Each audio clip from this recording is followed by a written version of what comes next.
Tá? Quais são essas questões que tu acha que a direita supostamente está se demonstrando ter as respostas, mas ela não tem? Cara, varia de país a país. Essa é a primeira coisa, varia de país a país. Mas tentando colocar algumas questões. Não, então é isso. Então, tentando colocar algumas coisas assim num sentido muito amplo, tal. Por exemplo, a direita pretende, ela ambiciona dar uma resposta categórica ao progressismo. Aos homens que usam calcinha. Entendo. Eu não acho que ela dá resposta categórica a isso. Eu acho que via de regra, o pensamento dela nessa área é infantil, até, é bobo. Inclusive porque ele busca um regresso, ou se firmar no solo do senso comum.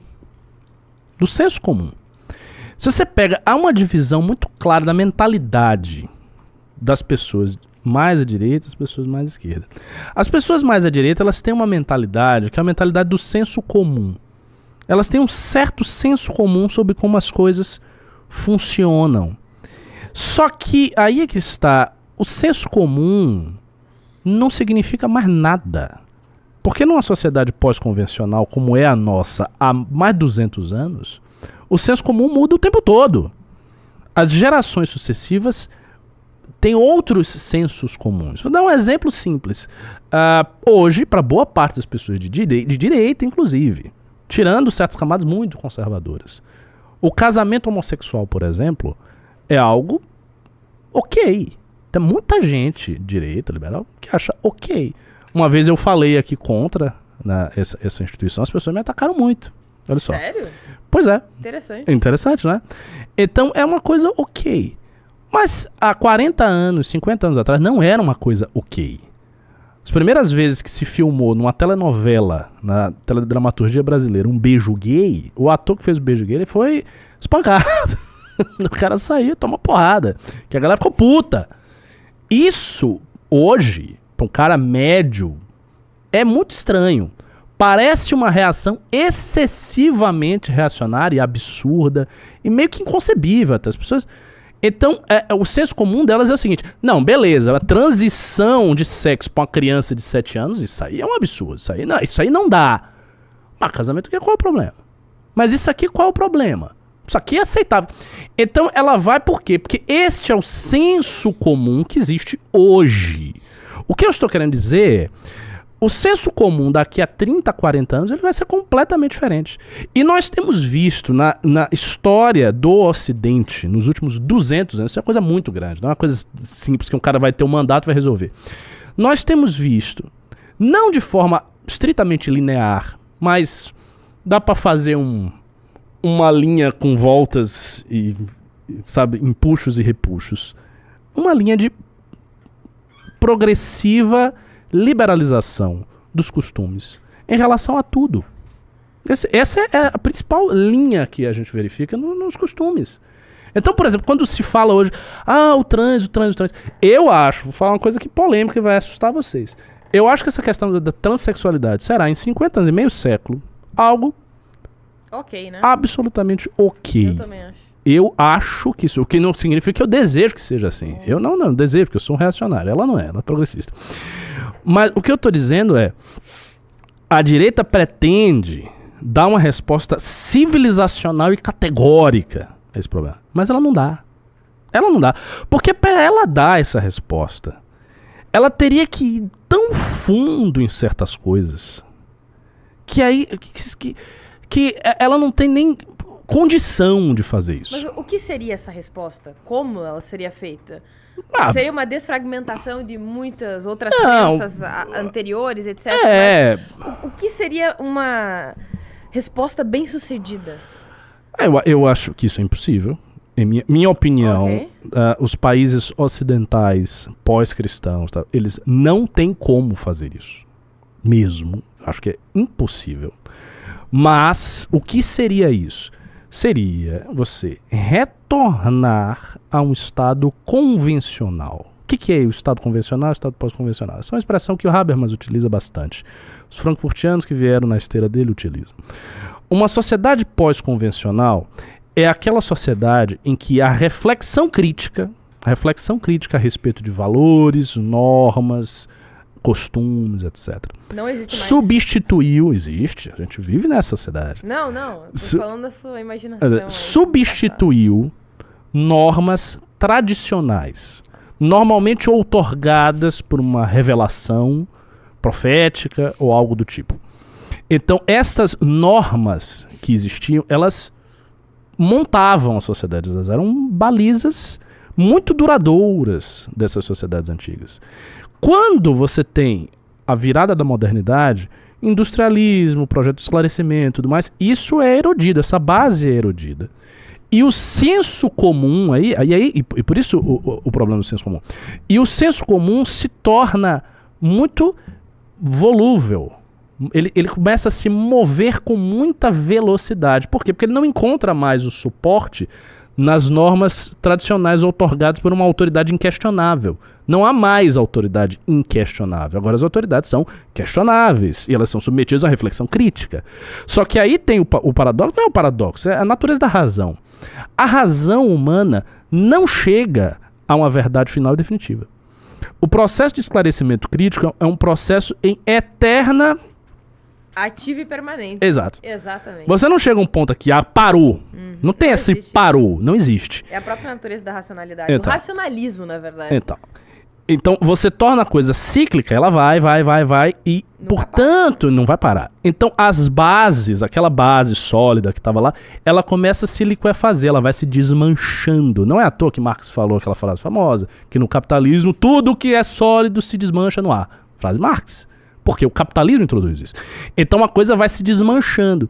Então quando a direita se ergue contra certas manifestações que hoje são vistas como oh my God, não, isso é muito esquisito, né? Ela está no fundo replicando o senso comum da sua época. Mas ela não está replicando o senso comum de 60 anos, 70 anos atrás. Então, por exemplo, vou dar outro exemplo. Uma mulher se divorciar há muitas décadas atrás no Brasil, era em primeiro lugar proibido. E quando foi permitido, era muito mal visto socialmente. Era terrível. Terrível. Não existe. Agora, me fala, qual é o conservador, mesmo conservador cristão evangélico aí?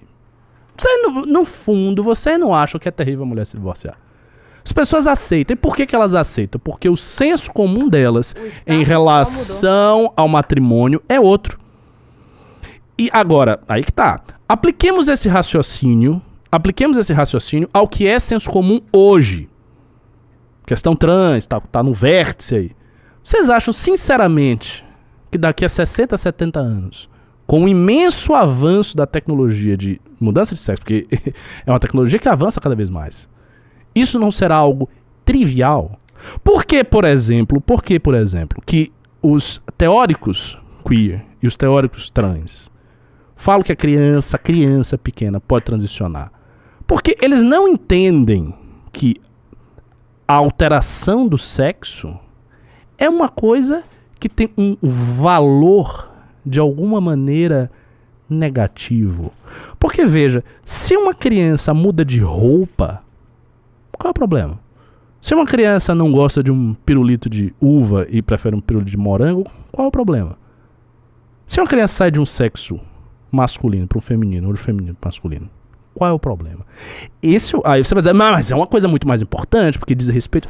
Mas veja, a importância, a sacramentalização disto é dada porque nós concebemos que a fixidez sexual, a identidade sexual estável é um valor.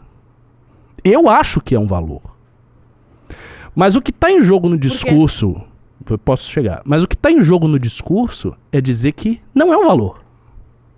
Que ela é simplesmente uma condição fluida, como várias outras condições que eram estáveis e que se tornaram fluidas com o avanço da tecnologia, com o avanço das escolhas subjetivas. Eu acho que é um valor porque eu acho que a órbita de escolhas subjetivas ela deve ser muito mais limitada do que as pessoas imaginam. Porque eu parto de um ponto de vista convencional.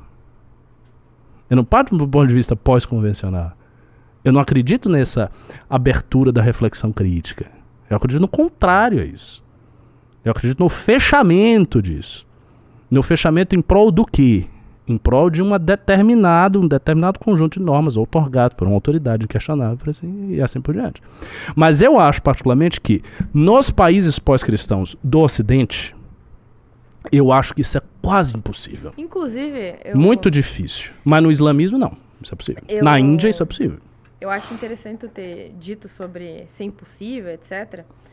Porque, assim, eu tenho a mesma opinião que tu. E eu acho que a sociedade no geral, assim, por mais conservadora que ela se enxergue, muitas pessoas se vejam como conservadoras, eu acho, assim, fascinante como elas não percebem o quão primitivamente elas já foram fraudadas, digamos assim, pelo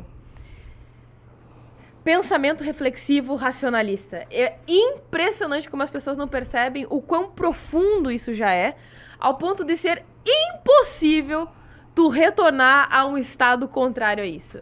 Eu concordo plenamente contigo, porque é algo tão basilar e que está tão entranhado em todos os aspectos cognitivos, culturais e institucionais do mundo ocidental, pós-convencional, que é o que tu chama, que realmente é impossível que seja diferente disso. E, felizmente, claro, na minha opinião, porque eu sou progressista, com certas controvérsias em relação a isso, mas isso também me leva a ficar muito calma e pacífica em relação a essas investidas atuais da direita, do reacionarismo, etc., porque eu tenho a mesma ideia que você. Inclusive, eu nem acho que essas investidas têm futuro e que vão ser permanentes. Eu até estava discutindo sobre isso outro dia com o Orlando, né? Porque ele fala que o futuro é ancestral e não sei o quê, etc. E aí, assim, ó, desculpa, eu peguei e falei assim pra ele, ó, dá 15 anos e vem falar aqui comigo de novo pra você ver se isso vai durar. Não vai. E, aliás, vivem dizendo que o Orlando, ele é um péssimo previsor, né? Que ele nunca consegue fazer boas expectativas acerca do futuro. E eu já sou mais uma dessas pessoas que diz, cara, isso não vai dar certo.